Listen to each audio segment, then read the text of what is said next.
Messieurs, dames, Tanguy Koki.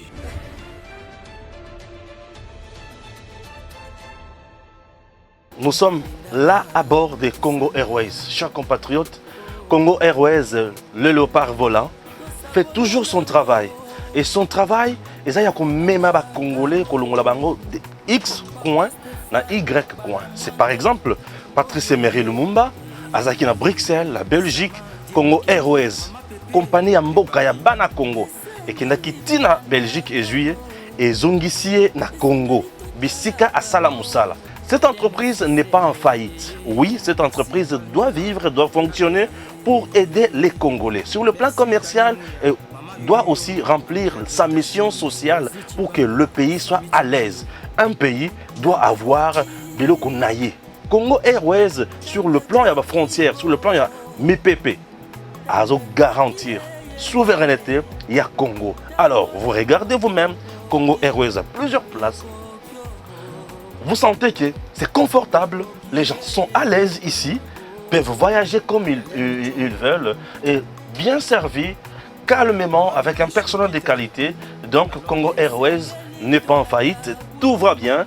Alors nous demandons à l'autorité de faire convenablement son travail. Matondo mingi esengo makasi ya kozala oboso ba itandora bino na bomesano nga bino Ange Kachela kozala oboso ba itandora bino e sala kaete poete to pesa bino basango to kokomisa bino pa ba pibiso to komaka to ko bisa bino eloko nini to esengeli nini na biso to sala kuna ekolo to koki ko sala boni kasi ngai wa bino nazo oboso ya bino na kozala nga moko te na kozala Stéphane Balamange na Stéphane Balamange to kobeta masolo ya baktion ya chef de l'état et Kabila kisaka biso ba photo ya minene na ba prince style l'autre mona ngote et lelo entendre sur votre secret ya bisaka biso ayebisaki biso tile jelu zakanda kisa et ndakisa on esuka ki na ba etandote ndenge na koloba na bino lobby mardi entendre sur votre secret ya kokende na lemba yimbu pona ko inaugurer ngana Stéphane Balamange to meka kozonga sima pona ko lakisa bino ndenge nini mboge banda kokende na ndenge nini to komi kokende e komi ko salama eloko elobami pe salami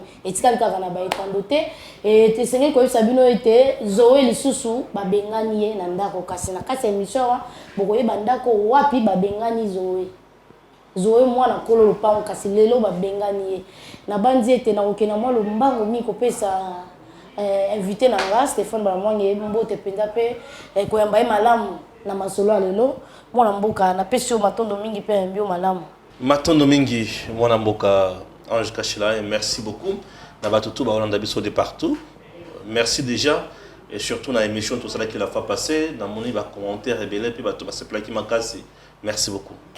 Mwana mboka esengo makasi lelo tozobeta lisolo ya izine zikite kasi to bakisi o ezalaki te pa mateko banda Kongo ezala Kongo munene boye batu nyonso tozwaka kaka mai na njili kasi lelo bisike ko mibale balaki biso misusu eza na sima ngoko ya lobi entendre motsege da koka kofongola okende kopesa penza bato wana bifo ya kosala musala ya kosala musala ya kopetola mai oyo salaka bato pasi kisenso toke na mokali kuna mai kuto ezakate kuna nde ezaka mai mabulu mikolo mwa ba forage ndeye basunga bango na ba forage kasi lelo leta zu mukumba ya kopesa bango mai entendre motsege ya laki pa kokisi bona ibite bande ko batuni balobi ete ba photo ya Kabila bandai koloba ya 100 jours si sabidimbu ata ba video eza soki makoke eza to meka ko senga ngo epa ya ndeko wa bandai ko gérer makambo ya bilili na ye na bosani ko na kombele ndeko wa télé 50 Jean-Marie Kasamba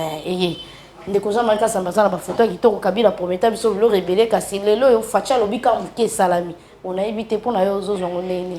Tozobanda d'abord na likambo liboso eza likambo oyo ya izine bazomeka kotala mokolo ya mardi et pas ya président de la République démocratique du Congo Félix Tshisekedi ngasi na yebisaki déjà que Fachi azanzembo sango oyo mato emesana koyoka sango oyo mutema emesana koyoka sango oyo mutu nyonso soki ayoki yango akosepela sango na bango ezaka ya mabe mais sango ya Fachi soki oyoki yebaki eloko ya mutu ya Fachi est venu déboulonner d'abord le système dictatorial. Le système caractérisé par la gabegie financière, système Yamoibi, système Yakoboma, système Yakobuka. Nous sommes restés durant 18 ans. Natikali koyoka sangote que Kabila yewana ke ko inaugurer likambo o itali mai on a ba congolais na tikali koyoka wana te to vanda ki obeka na régie des eaux oyo ya kuta et même régie des eaux oyo kabila kuta wana a créé makambo ebele lisusu kuna ba futa makamala muté ba renouveler la matériel na bangote et ça na bisika misusu régie des eaux bimisa mai salité si le loba tio wana bimisa ba mai salité bisika misusu mai ekomaka te Kinshasa eza munene 24 communes ce n'est pas ici 24 communes na sukotali Kinshasa tozana ba kata kuna ba district tozana district ya Changu district ya Moamba pour ceux qui ont vu district ya Changu d'abord ozana Maluku ozana Nsele ozana Masina ozana Kimanteke ozana Njili peu près 5 communes district ya Changu oyena district ya Moamba na Moamba tozana Limete tozana Ngaba tozana Kisenso tozana Matete ozomona ozana nani nalemba lisusu 5 encore aucun district ya Funa omona kake ya Lukunga lisusu eza omona ke ba commune eza ebele ceux qui ont bien Kinshasa ndenge ezalaka boy bato bazalaka na ngambo ya côté ya Changu kuna na côté ya Moamba bazalaka vraiment na problème ya ba maïté mai pesa mai ko bima na pompe boy bazalaka vraiment na kokoso wana parfois te ce qui peut qui attendre bato ya Funa kuna on a pensé à moi kokoso mususu te Funa mingi te oui Funa quelques communes à Funa quelques communes pe ya Lukunga alors ceux qui sikoyo na quelques communes ya Lukunga wana bisika okuta ba nini e bangaliema ozona bisika okedo oké ba monga fula kuna oko se sentir oko se rendre compte monga fula c'est entre Funa ou nani Lukunga maîtrise place wana zana makasi mingi te mais aussi totali carte wana ba côté kuna ngaliema monga fula bazaka na pasi ya mai ma monga fula bazaka na pasi ya mai ya kosakana te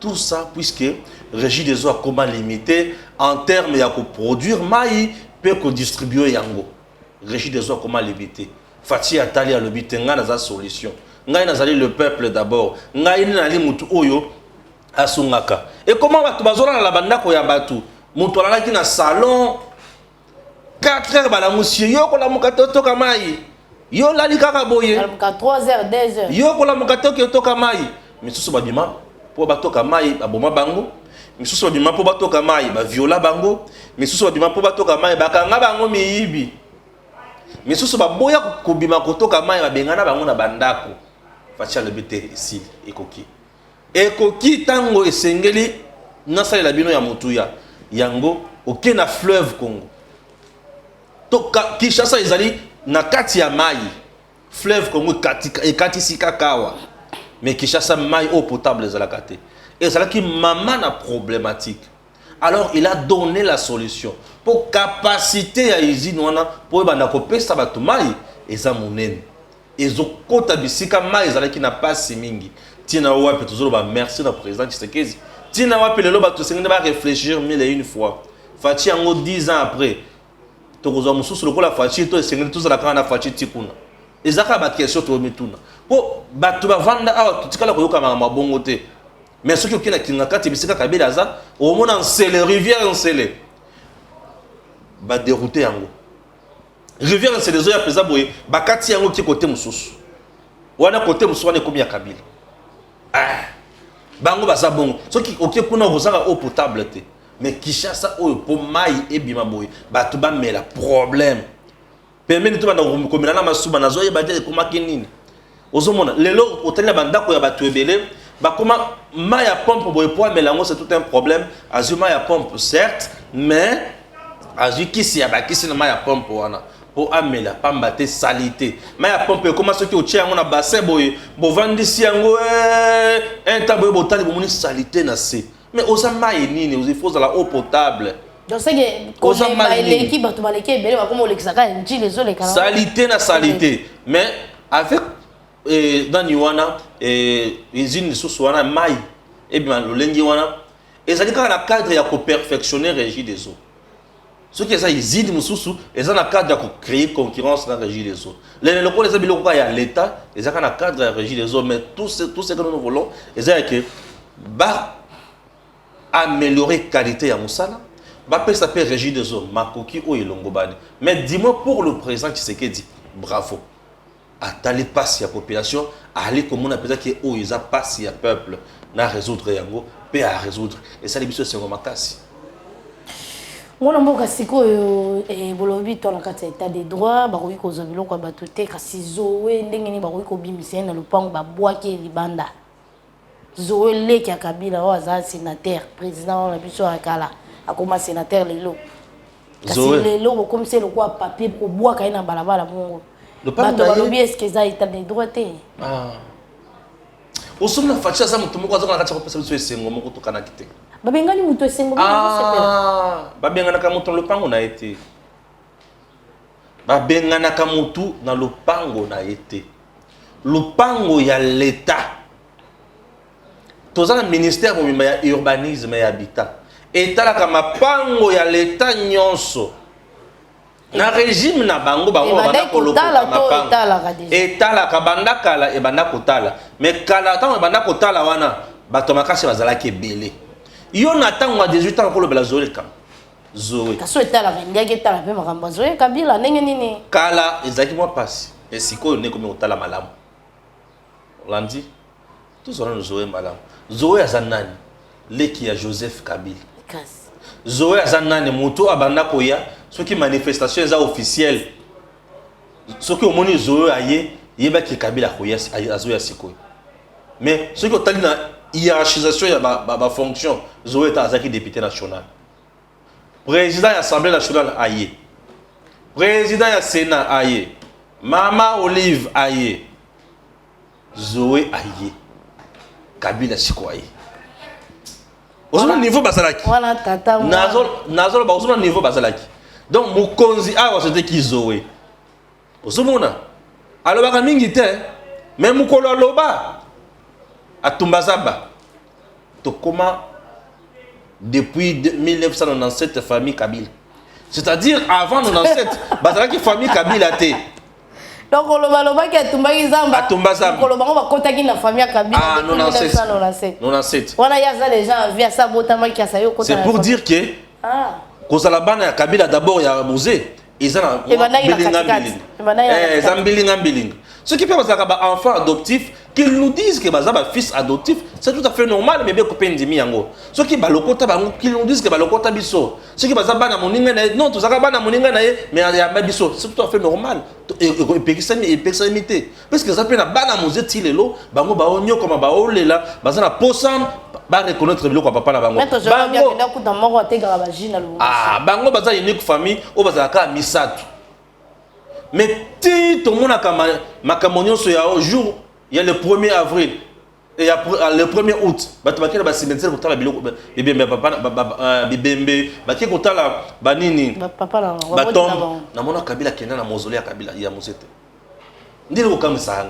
est ayokaka mawa te azaka na pasi akenda na butu akenda na tongo bato mona ete yelinga kosala makambo bato mona ete to ezaka nini nde loko ekambwisanga na comprendre te siko ozalaka mwana ya moto wana ndenge nini nazotanga nano Zoé aza motu oyo nayoka sango ki cortège na ye ezoleka babeta roulage masasi na cortège ya Zoé bon akufa bongo moto babeta masasi na moto akobika yo yoka déjà basala hôpital oyo bikisa bato masasi na Congo babeta akenda Zoé aza kaka motu lisusu oyo nayoka sango kena kote ya mwanda kuna akata partie ya océan asala hôtel na ye pour ce qui va hôtel le pas ngazelo kwa moke biloko ebele ya Zoé ya koluka to yeba eza siko azali lisusu motu asombaki yango ti tokoluka to yeba Zoé azali lisusu motu oyo toyoki sango kena nzela ba Congo azaka na cimetière dans le Congo, il y a Congo central, à la cimetière où il y a Kunda Rabat. Ici le Kundaye. Toyoka Sam. Alors les choses sont moutons, na yoka Sam, les choses qui avaient côté ça ketch, la Congo mingi, mitra ba ketch, maintenant côté mingi na compte azo. O ba numéro matricule ba plaque ya mituka, ils ont cop na ye. O na ba passeport ils ont cop na ye. Ils ont kama kamoto banda ko yoka. C'est quoi eloko oyo nga na mona oyo sala singonga somo ezaki akendaki ko postuler lokola gouverneur na Tanganyika. Il faut yoka discours na ye. Ata mwana 3 ans atanga ningi wana te. Atanga mabe. C'est quoi ya suka ba député ba lobi ki to lembi. On a insuffisance, incompétence, na ko sala ko maîtriser makambo au sala. Ba beti émotion. Il est le seul abo qui est na cour constitutionnelle. Aya vandi na ye. Abo ine mindo moni kaza muta makamali nga makambo te. Alobi ka kuna abo ine. Siko ba bengani ba lobi ki oyebi ko tanga te, oyebi ko komate, oyebi ko loba te, oyebi makambo zo sala te. Siko ki na cour constitutionnelle pour le bani. Abo yo. Olandi siko lelo. Likambo ya lupango oyo eza bisika zowa aza lupango acha ba bureau na ye. Eza bisika ya bana ya kolala te. Acha ba bureau na ye. Siko ba bureau na ye bisika cha lupango wanga nya leta. Bango balokotaka mapango kaka na bombe. Esio kaka zoya lokoti lupango na lemba. O zoya za lupango na matete. O zoya za lupango na nchili. O te zoya za babote lupango na kati ya komina makala kana gombe. Bisika lupango papa na bango. Bisika bakataka mapango ndenge balengi bisika balokotaka. Soki oyoki na kati ya zamba azana hectare. Azana lupango te kuna na koti ya bazamba bazaka na hectare. Kuna mapango te. Mais na gombe nde bisika bango bazana mapango. Likambo awe eza ya nini? Pius Mwabilu Mbayo Mukala. Les députés élus. Il y a Moamba plusieurs fois. Un des doyens des députés. En même temps, aujourd'hui, ministre d'État en charge de l'urbanisation. On respecte le ministre d'État Mingi. Ministre d'État en charge de l'urbanisation. Pius Mwabilu alobi na sali opération ya mutu nyonso alokotaki ndako ya l'État azongisi.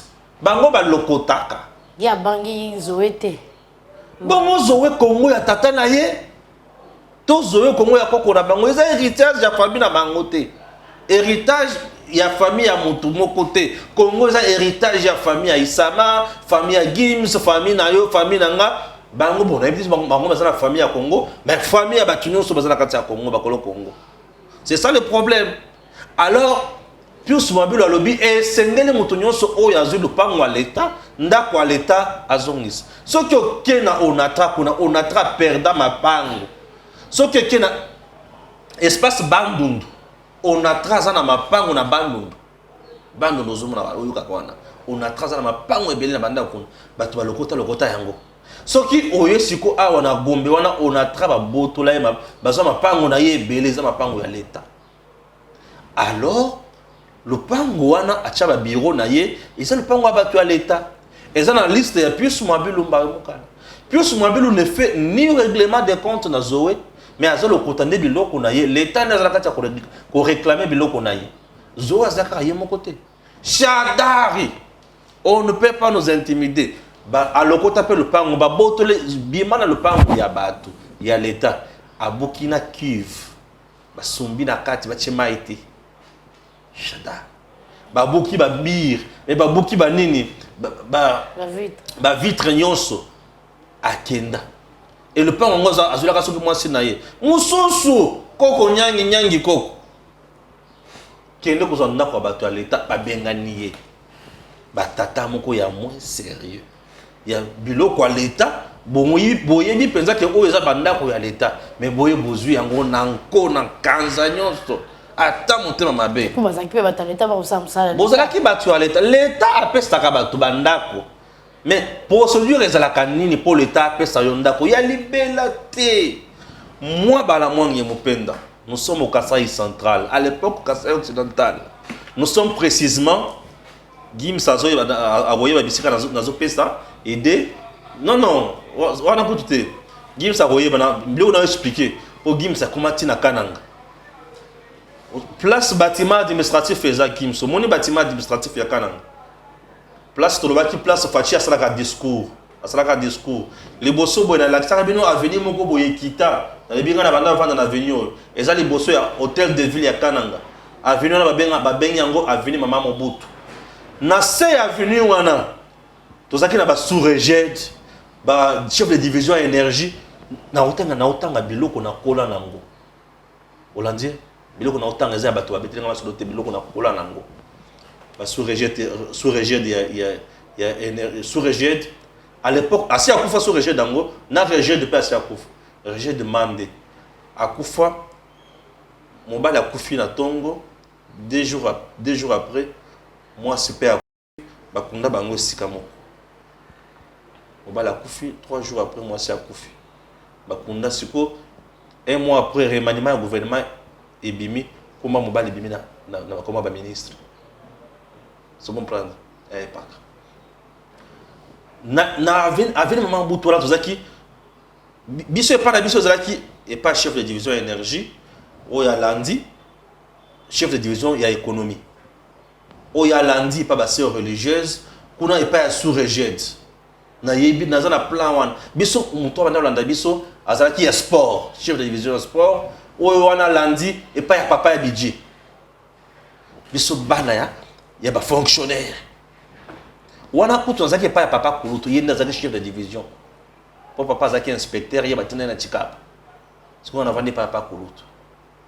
On l'a dit bien. Siko tu vas vendre la banda ko zaki banda ko ya l'état.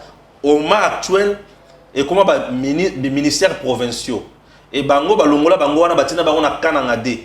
Nde place siko toya o to kitela Gims. Place to kitela wana ndako zo mona wana ya papa kulutu te ya l'état. Nako wala bandako wana parti on se mona ki wana quartier mo wana bandako à l'état. L'état a construit pour ses fonctionnaires. Bandako wana zakebele nde bandako moko mona zowe azui wana. Alors bandako wana pour kota na ndako wana ezala ba conditions. Souvent bato bakota na bandako wana baza ba chef de division. Eza chef de bureau te.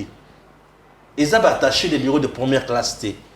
Eza ba huissier te, ba chef de division. Et mon père, papa Kouloutou, mon oncle paternel, était chef de division de l'énergie.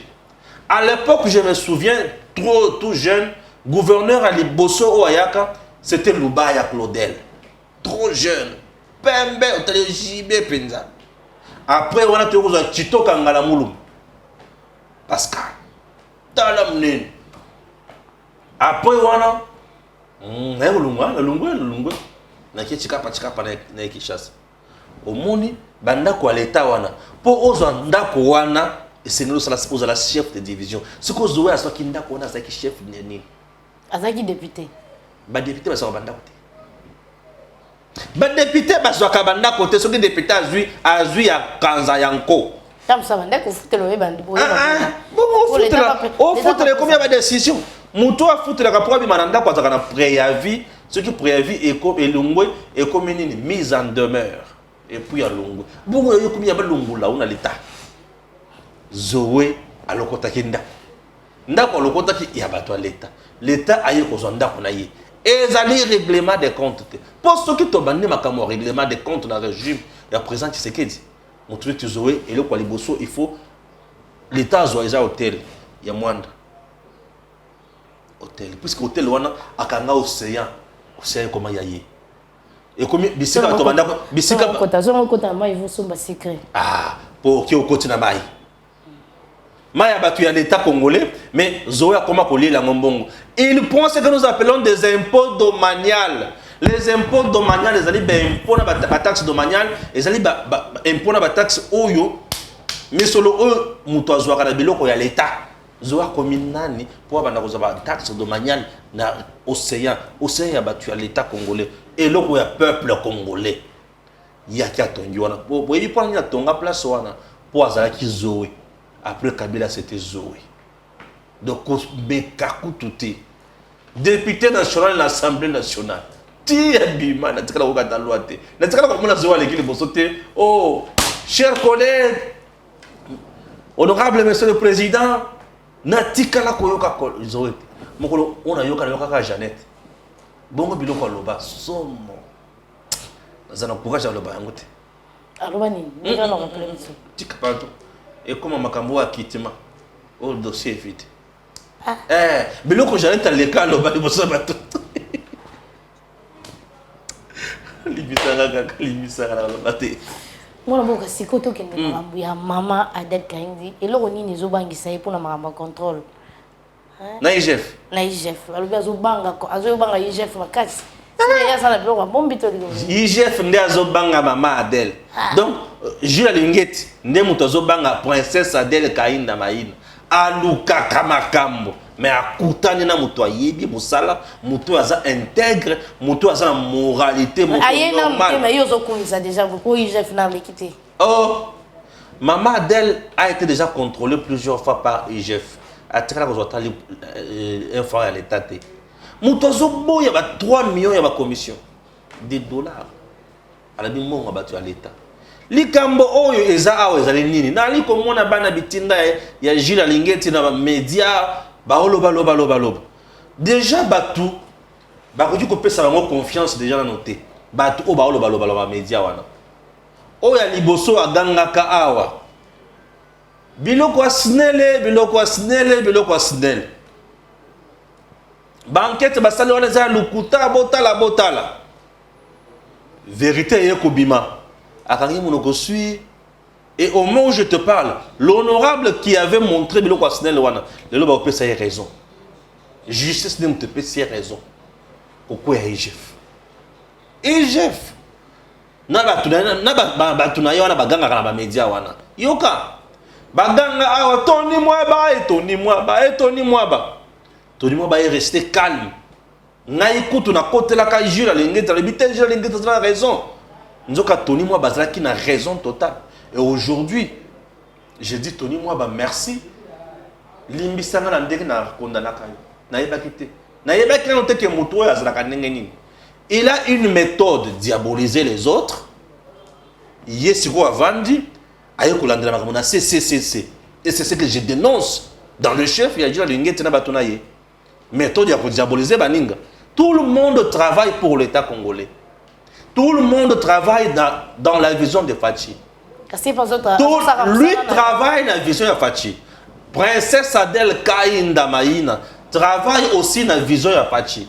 Cette dame-là ne peut jamais se payer le luxe. Il y a qu'au yiba misolo ya l'État, il y a qu'au créer flou dans l'entreprise ya l'État. Azana mine, aux hommes portefeuille à l'État wana, gérer les entreprises de l'État, eza bisika mafia eza makasi, eza bisika moyibi eza makasi, eza bisika enrichissement illicite eza ebele, eza bisika bato bazana mesal mingi. Mais princesse Adèle Kainda Maina est main propre dans ce secteur.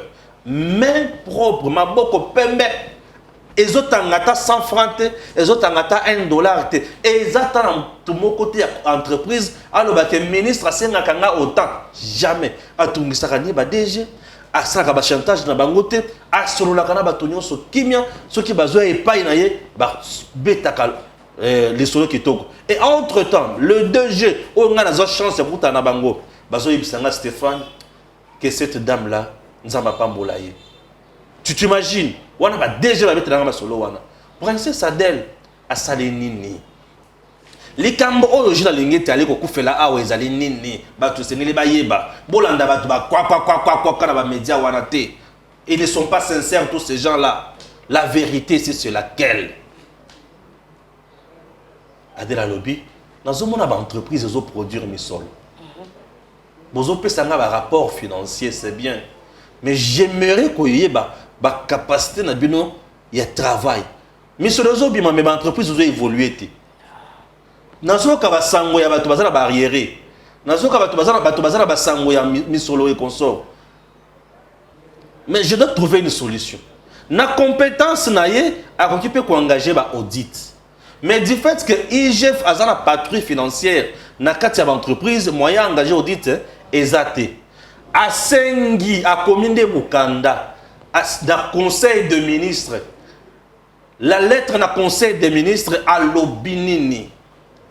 Nazo Seng dans le conseil des ministres, premier ministre Azala Batoubaza, le président Avanda. Et je l'ai dit, Aya pe Avanda, Ngai pe Adèle na Vanda, Ngai na Vandi boy, je l'ai dit Avandi, président Avandi. N'a posé problème dans l'entreprise. Puisque Adèle Kainda Maina veut initier ce que nous appelons l'audit classique. Jusqu'à présent, dans le premier chapitre, il y a Makabona Oloba. Alors, nazana biloko. Na koyebisa bato pona nini alingete azobanga kosolola na Adèle. Liboso ya président. Je veux dire aux gens. Gilles Ndazokima. Azobanga po tisikoyo bato o bazoleka la média. Baza ba journaliste ba travailler kana Jules o bazo bada ko finga Adèle moko ya pembe atela but elongi pembe maboko mwindo azolo banini mama wana na omona banda ko respecter mingi mama wana na banda respecter mingi bah c'est ce que va côté muhibi oh monsieur tu ne connais pas la dame azo yeba Adèle té c'est une femme intègre une femme d'état comme Adèle princesse Kainda. Essaie de l'approcher, tu te rendras compte que tu as affaire à qui. Et si le président avait battu le Kolabango, mais je vous dis que les choses iront mieux également. Tu as bien baza Nicolas Kazadi Bazali, Basana Masala Kitoko. Ozomona, Gilo Ando wana, alisi Gilles Alingeti. Wana makambo yebi yangote. Nako bimi sanyo sopo bolu kanga makambo. Gilo Ando alisi Alingeti. Écoute, il fait bien son travail et en même temps, il a la faiblesse. En plus de cela, il a initié audit classique pour la capacité de l'entreprise. Liwa awazani. Kobanga ya lingete la zoe bate. Na l'entreprise on a vendre kawana. Baliaka déjà mis solo to baliaka te naibité. Est-ce que vous avez un pourcentage ou un pourcentage? Mais chapitre 2 est consacré au pourcentage et ce que gagne l'UGF dans les entreprises. N'a pas si bino abim dia kumpa jinga mbula malo abun jinga hatulo onse mala malumi deuxième chapitre où dine bia bikolabi din te meshaka djul donc musa swane pour comprendre ma kamnenga zokende. Alors deuxième chapitre c'est consacré na oyo IGF azo gagner. Deuxième chapitre également vous allez voilà section numéro 1, section numéro 2 deuxième chapitre. Et vous allez sous consacré na Mibeko. Mibeko le bini pour na IGF, Mibeko le bini pour na ministère à portefeuille. On l'a dit. Mibeko le bini pour na batonyos. IGF a été mis dans l'entreprise, c'est bien. C'est pour faire un bon travail. Ba contrôler mes solo ya mo ebima. Et ma pour nini. Mais ma solo to komi koyoka, sangona komi koyoka na matoi batoi pasi. Et komi ko senga na chango na cadre ya matiti ya mabe, na chango na moto na zikisa. Mais na zana posa na ko zikisa sikoyote. Komi kolo zo zikisa. Na kotumba. Zo tumba kaka. Na zo zikisa na cha pembeni. Et Adèle kaka po lobike tokutana na yo tata. Yo ovandinga na vandi président vandi ba ko musu ba vandi. Pièce contre pièce. Et combien d'âmes? Mama Razolinga va contrôler l'entreprise. Oh, quelle gestion on va faire la débattre. Aujourd'hui, dans le bas sur la tête n'engageni. Il a besoin que Jules Azo Banganini, Azo na elo kwa obanga. Yangozo na tindi bana na yewada bazo ganga ganga. Ce qui est à cogestion c'est bien, mais accepter aussi expertise mususu et ya pe kotala musala. On l'a dit. Accepter ba tomuso pe ba ya kotala. Ko contrôler pe na ndenge na bango. Yo zo contrôler. Bango ba ya ko contrôler na ndenge na bango. Azo banga nini? Yo moto mesala ko contrôler bato. Ba ninga muso ba komi ko ba contrôler ko problème. Ya ngusu roche. Ça cloche quelque part. Ça cloche. Na yoka sango ki akoma ko tambola ba ambassade. Azo vimba na azo ba kengai ne muto aza kolo patrie financière. C'est Tshisekedi qui a fait de la lutte contre le détournement, la corruption. Vision, ce n'est pas lui. Ce n'est pas lui, c'est Tshisekedi le président. Adèle Kainda Maïna, pourquoi aujourd'hui elle est devenue bête à abattre? Yoka les sous. Adèle Kainda Maïna, Gims Sungangai Malam. Adèle Kainda Maïna, oh Wali Komona. Sur le plan politique, elle a tellement la confiance du président Lelo, sur le plan politique, elle va comme bondi ça y est. Image voilà comment on a posé na Fikine. C'était jour, il y a 5e anniversaire, il y a parti politique naïe, ALDEC, Alliance démocrate chrétien. Fikine tombé. Plein. Discipline totale. Et il prononça ce jour-là un message qui a effrayé plus d'un Congolais, et surtout dans le milieu politique. 2023, Fachi ou rien. Le but, monsieur, comme une vision de l'aigle. En Jésus-Christ, nous sommes plus que vainqueurs. Dès qu'à nos week-ends à 2023, Chango à nos week-ends à 2023, Moamba à nos week-ends à 2023, Lukunga à nos week-ends à 2023,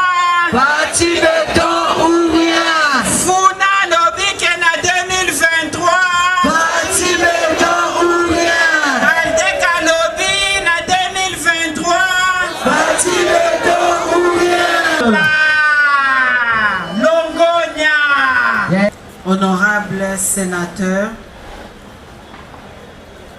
messieurs les secrétaires. Oui, une dame qui se réveille à 4 heures et qui arrive au bureau à 5 heures. Le temps de prendre possession de son bureau, 5h11, elle démarre son travail. À 6h11, tu trouves Adèle Asali Mikanda et Beleboy. Et ont bima pour bakolo nango bazwa mbano nango. Adèle oya kodolo banaye ki azoyiba, azolinga koyiba. Ayiba nini? Presque 21 ans. 20 ans, 21 ans. Député national. Aoza député Outa Musée. Dans le but député national Outa Musée. Qui n'ont les lots. Tinengaza ministre d'État, Aza député national. Adèle Kaïn. Elle ne trahit jamais. Elle est restée comme ça. Une dame de principe. Une dame de couleur. Quel est le portefeuille? Et ça là, on dirait Foulou. Il y a Tata Mamboueni. Mais comment le long portefeuille? Dans la portefeuille, il y a Lati et Lamba. Et Lamba, oh, maman a de la Lati dans Zoto. Et ça même couleur na bureau. Et ça même couleur na bâtiment. Et Lamba. Vert. Oh, elle a ta vert. Elle a ta jaune. Oui.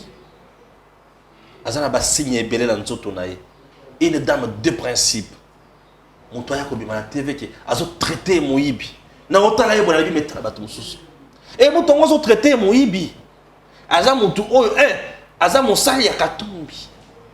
Katumbi azali opposé à Tshisekedi. Mais dis-moi, il bouffe l'argent et pas ya mutu oyo Tshisekedi a nommé. Quel contradictoire. Moi je ne ferai pas ça au nom de ma conscience tranquille. Ba o traité Adèle Lolingiwan. Et liwana bango tant bamoni bilili ya Fekine. Ce qui oye sikoyo le 6 juin na kati ya cathédrale mukolola Gim sali ko sala musala Adèle assemblée pour na ba militaire. Là, elle le fait comme femme d'État. Mama diagonesse, Mama Kipendano, moto ali kolinga Congo, kolinga mokonzi ko soutenir Congo. Le 17 juillet, nous sommes au stade de martyr. Ali kosambe la sangisi banganga nanzambe nyonso. Bakutani basololi. Et ce jour ici, azo sambela spirituellement la diplomatie à Fachi pour na matali Rwanda. Na ba tous les lotala Rwanda ndenge kufa koya. Adèle ne s'est pas limité là. Fachi sikoyo poison ngiselaye merci. Alors, que Mboka, ils ont la reconnaissance envers yo.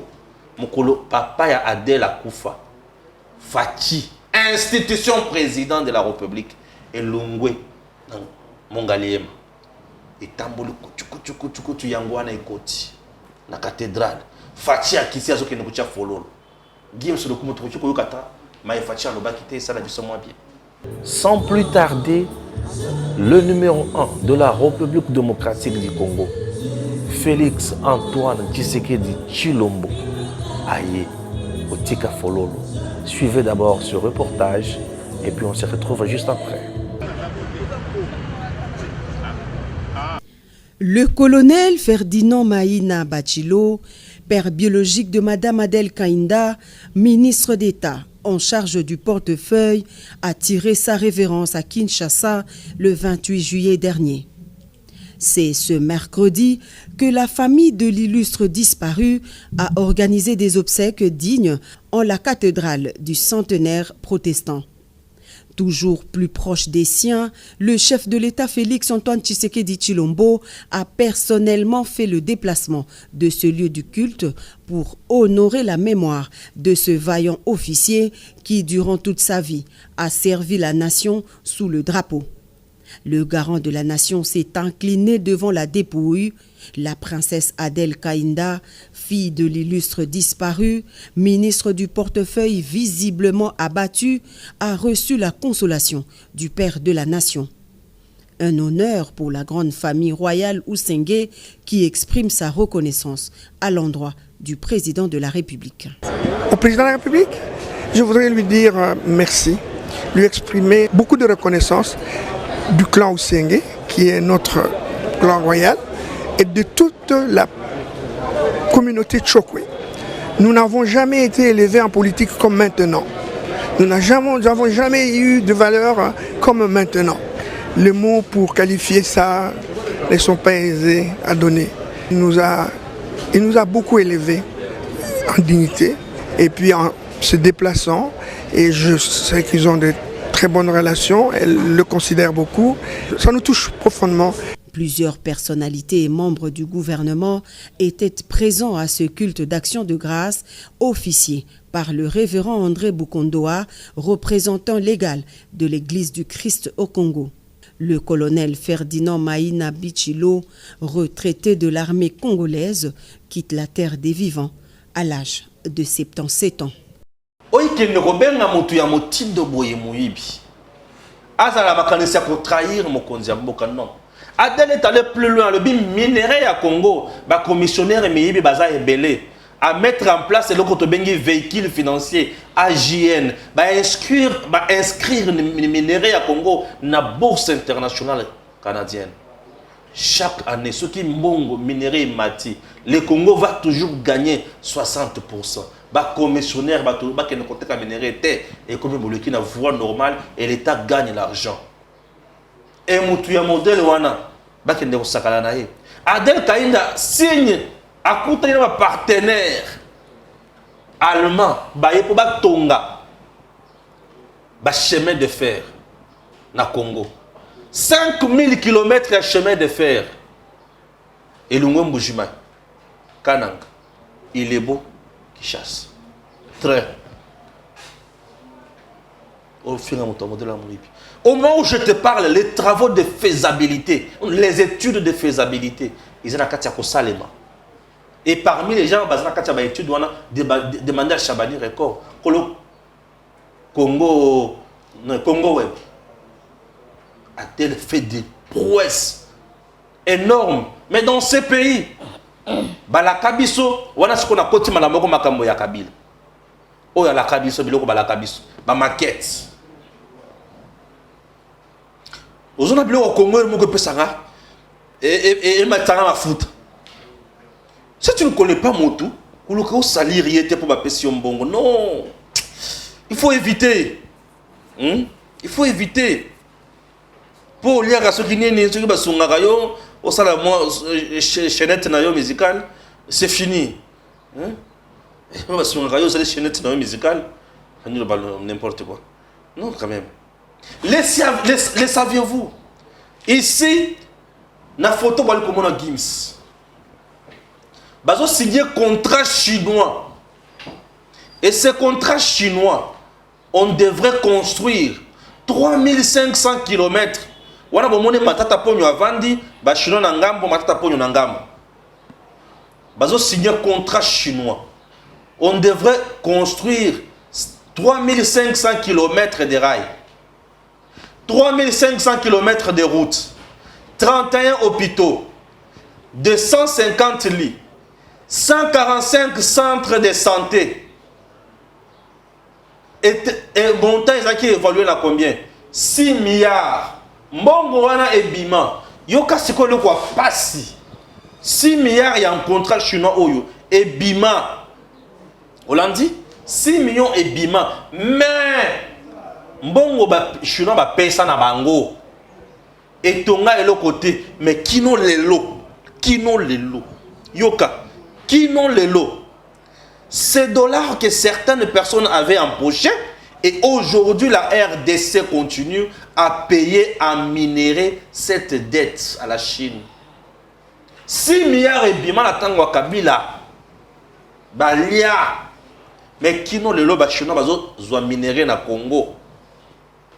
Po mais ba mon sala to suite. Mon sala est salamité mais. Mon sala est salamité. Minérer zo bima na. Minérer zo bima. Okopeka sa bango? Basigna qui au nom et pour le compte de l'État congolais. Mais attends, mon sala zo salamité. Mais aujourd'hui, vous avez des Allemands qui viennent avec un projet de 25 milliards pour les Congo. Yo Fingader. Qui ne quitte par hasard. Dans le Kyo. Bon, mais la bilo comme cache tonin. Bah, on a vu le maïs tomate. Isanine. Bah, on a vu non. Nous sommes en 2013. Gims, maquette. Nous avons dit que maquette et à Kabila la Jamaïque Sam. Maquette. Nous sommes en 2013. Nous avons maquette na défaut. Joseph Kabila. En 2013. Maquette, maquette. À l'époque, le gouverneur de Kasaï occidental, c'était Kabasubabo. Kabila Telemi. Bazope ça schéma, il y a barrage, il y a chitukaten. Ezawapi. Maquette yangwan. Batongo na simandako. Batongo na kinakati. Simandako, paluka na simandako. Ezawapi. Na simandako. Mutotika maquette na défaut, Joseph Kabila. Nous sommes en quelle année? Nous sommes en 2008. Immeuble bi balé bomoni wana. Na Mundele ou ya Qatar, na Joseph. Balabi pose de la première pierre le mardi 10 juin 2008. Immeuble bi balé ou yokinda wapi. Batonga mon côté ni. Batonga mon côté ni. Bon maquette à aéroport international Yandjil. 600 et quelques millions de dollars américains. Non. Batongela biso nini. Et au moment où je vous parle, Congo est foutrambon wana à travers GoPass. Mbongo kina ba poche chabatu. Mais vous avez une dame comme princesse Adèle Kainda Maïna qui fait un grand travail aux côtés du chef de l'État. Aujourd'hui diabolisé. Ba ba tentema ba tomoko boya mike ba diabolisé. Ba loki bango. Chapitre 2.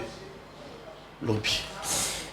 Tokomi na suka. Topesi matondo mingi na bino besoin ki ba malamu ya kolanda biso epai ba besoin mili banda ya mboka to na kasi ya mboka.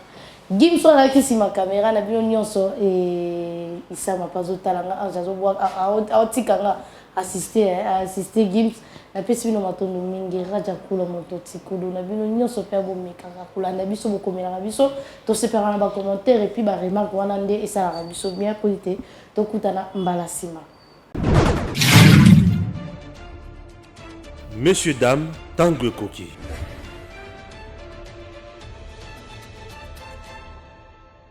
Nous sommes là à bord des Congo Airways. Chers compatriotes, Congo Airways, le léopard volant, fait toujours son travail. Et son travail, il y a même des Congolais qui ont X coin na Y coin. C'est par exemple Patrice Emery Lumumba, Azaki na Bruxelles, la Belgique, Congo Airways. Compagnie Mboka ya Bana Congo et qui n'a quitté na Belgique et juillet et zongisie na Congo bisika asala musala. Cette entreprise n'est pas en faillite. Oui, cette entreprise doit vivre, doit fonctionner pour aider les Congolais. Sur le plan commercial, elle doit aussi remplir sa mission sociale pour que le pays soit à l'aise. Un pays doit avoir biloko naye. Congo Airways, sur le plan de la frontière, sur le plan de la MIPP, à garantir souveraineté, il y a Congo. Alors, vous regardez vous-même, Congo Airways a plusieurs places. Vous sentez que c'est confortable, les gens sont à l'aise ici, peuvent voyager comme ils veulent, et bien servis, calmement, avec un personnel de qualité. Donc, Congo Airways, n'est pas en faillite, tout va bien, alors nous demandons à l'autorité de faire convenablement son travail.